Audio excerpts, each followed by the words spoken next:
आप ऐसे घर में अपनी बेटी की शादी कर रहे हो जहाँ पे दहेज के कुत्ते बैठे हैं, जो उसको नोच नोच के खाने के लिए रेडी हैं, जो हर एक पल हर एक सेकंड उसे प्रताड़ित करते हैं सिर्फ चंद पैसों के लिए। क्यों कर रहे हैं आप? और उन माँ बाप से भी बोलना चाहूँगी जो अपनी बेटी के सुख सुविधाओं के नाम पे अपनी इच्छा से दहेज देते हैं। जब आप देंगे तो लेने वाले की इच्छा अपने आप बढ़ेगी। मत दीजिए। आप क्यों देते हैं? आप दे रहे हैं तभी वो ले रहे हैं।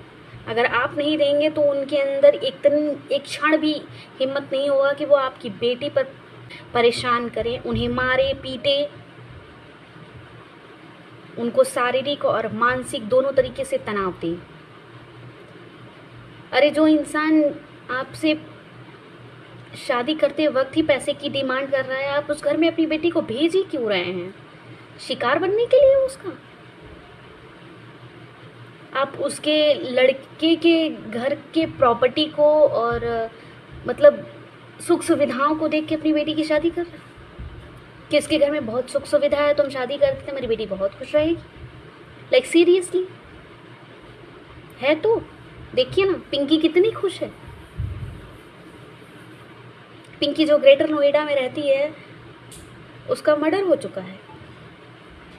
उसको लोग दहेज के लालच में आके उसके सास और उसके पति ने उसे खूब मारा, और मारने के बाद जब वो अपने उसका जवाब देने लगी, उस बातों का जवाब देने लगी, नहीं डिमांड की अपने पिता से पैसे की, तो उसे जिंदा जला दिया गया है।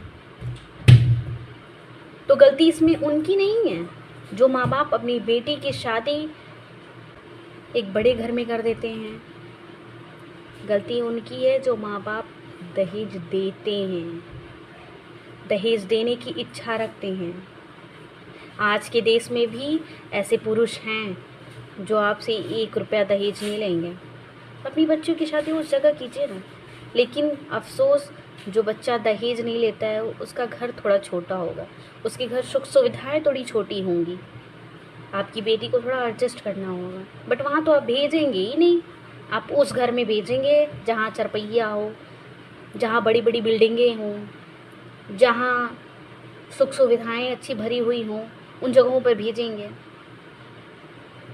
तो अधिकतर उन्हीं जगहों पर ऐसा होता है जहाँ लड़कियों को घर में ही मारा जाता है, पीटा जाता है, उन्हें शारीरिक और मानसिक तौर पे इतना ज़्यादा प्रताड़ित किया जाता है कि वो महिलाएं मरने के कगार पे आ जाती हैं। आप ऐसे ही कंटिन्यू अच्छे अच्छे घर देखकर अपनी बेटी की शादी करते रहिए और बेटियां मरती रहेंगी इस देश में। कभी नहीं रुकेगा ये मरने का सिलसिला। आज पिंकी मरी है, कल कोई और मरेगा। हर रोज़ हमारे देश में महिलाएं मारी जाती हैं। ये चंद 4-5 पुरुष जो हैं मोर्चा लेकर खोल के बैठ जाते हैं महिलाओं के प्रति, उनका कैरेक्टर एसोसिएशन करने के लिए। जो महिलाएं डिवोर्स लेकर रहना चाहती हैं, किसी के भरोसे नहीं रहना चाहती हैं, उनको लोग कैरेक्टरलेस बताते हैं। ये 4-5 लोग जो झंडा लेकर खड़े हो जाते हैं, मोर्चा निकाल लेते हैं बात बात पे। लड़कियों का कैरेक्टर ये जज करेंगे, ये आएंगे हमें बताने के लिए कि हमारा कैरेक्टर कैसा है और कैसा नहीं है। जिनके खुद के चरित्र में न जाने कितने छेदे होंगे, इनको खुद भी नहीं पता है। और लड़कियों पे उंगली वही उठाता है जिनके घर में माँ बहन नहीं होंगी। जिनके घर में माँ बहन है ना, उनसे जाके पूछिए, वो कभी किसी के लड़की के कैरेक्टर पे उंगली कभी नहीं उठाएगा। और मेरी उन माँ बाप से भी रिक्वेस्ट है कि प्लीज़, आप जिस दल्ले समाज का मुंह देख रही हैं ना, ये समाज, हम तो इस समाज को बहुत अजीब नज़रों से देखते हैं। हमें नहीं पसंद है ये समाज के दोगले रीति रिवाज। ये समाज बहुत दोगला किस्म का है। यहाँ लड़कियाँ जब जिएंगी, जी हुजूरी करेंगी, अपमानित होंगी, आपका लात जूता सहेंगी, तो वो लड़कियां आपके लिए बहुत अच्छी होंगी, पूजनीय होंगी।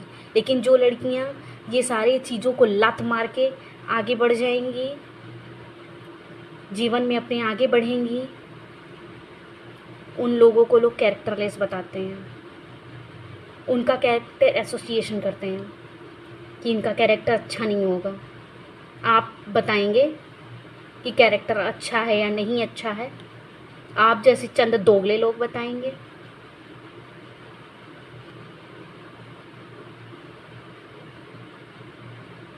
और प्लीज़ मेरा उन पेरेंट्स से हाथ जोड़कर निवेदन है कि ये दोगले समाज को मत दिखिए।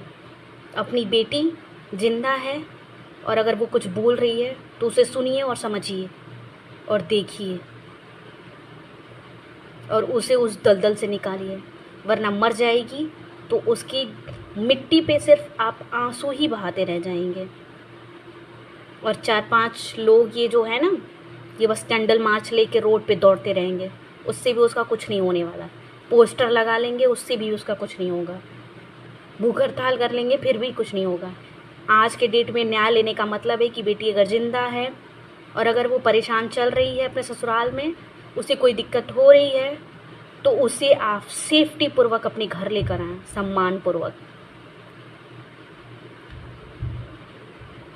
हमें समझ में नहीं आता है, माँ बाप जब अपनी बेटियों की शादी करते हैं तो शादी करते वक्त ये तो बोलते हैं कि बेटी अपने ससुराल में अच्छे से रहना, सुखी से रहना, अपने ससुराल को ससुराल नहीं परिवार समझना, कॉम्प्रोमाइज़ करना, ये सब बोल देते हैं। लेकिन एक पिता, एक माँ वो क्यों नहीं बोलती है कि बेटी अगर तुम्हारे ससुराल में कभी भी कोई कष्ट हो, अगर कोई तुम्हें परेशान करे, कोई तुम्हारे आत्मसम्मान को ठेस पहुँचाए, कोई तुम्हें अपने जूते के नोक पर रखे, तो तुम वो घर, वो समाज, वो दोगला परिवार छोड़कर अपने इस घर में आना जहाँ तुम्हें भर ही सम्मान और प्यार मिलेगा। क्यों नहीं बोल सकते? क्या बेटियां बोझ हो गई हैं? अरे बोझ हो गई हैं तो आप उनको जन्म ही मत दीजिए ना, मत दीजिए जन्म, मार दीजिए। पैदा करके पाल पोस कर इतना बड़ा करो, उसके बाद शादी करो, शादी करके ऐसे गधों के गले में बांध देते हैं आप, जहाँ पे उसका न मान होता है, न सम्मान होता है, न कुछ, ना उसे प्यार मिलता है। क्यों बांधते हैं ऐसे घर में? मत बांधिए। मेरी बात जिसको बुरी लगे लगे, और जिसको अच्छी लगे उसको धन्यवाद। राधे राधे जी।